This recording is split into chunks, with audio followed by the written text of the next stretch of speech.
All right, so now I'm going to move on to a different type of farmer. 76% of the world's population gets most of its daily nutrients from plants. Feeding the world is a series of value chain events that influence climate change. And I'm going to get to that in a little bit. But climate change also influences those events in return.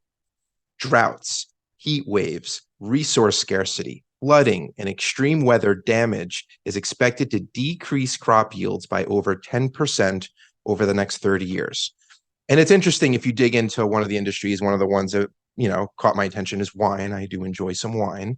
So the wine growing industry is going to be impacted by this. So for example, and you can kind of equate this to probably a lot of different plants, but the seasons are shifting and now blooms are coming earlier.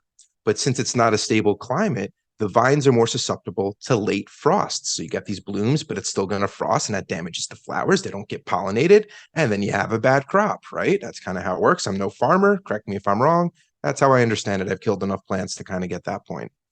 But also, the grapes are being harvested earlier, which means that they have a higher alcohol percentage in them because there's more sugar in the grapes.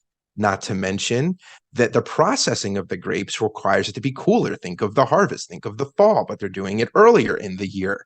So farmers will now have to offset warmer temperatures with cooling machinery that requires energy, which which impacts the climate. Right, And so you right. see like this vicious circle here that I want everyone to start picking up on if you haven't already. It's like we don't care about mitigating the climate, so we try to adapt and just cope with the climate. But those activities further exacerbate the climate, and we're just not doing ourselves any favors here, folks.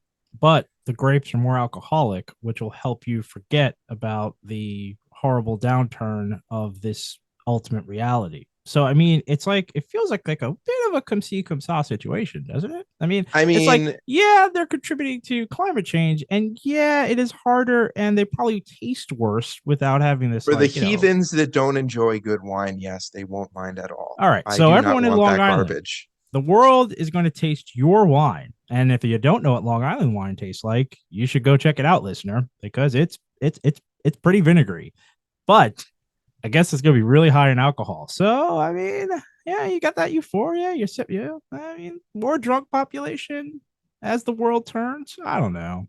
I don't know. I Eh, guess it's a toss up by the alcohol industry as far as I'm concerned.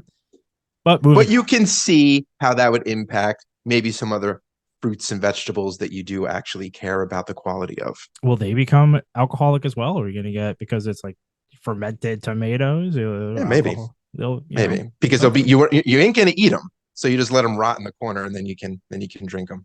A There you little go. bathtub gin for everyone.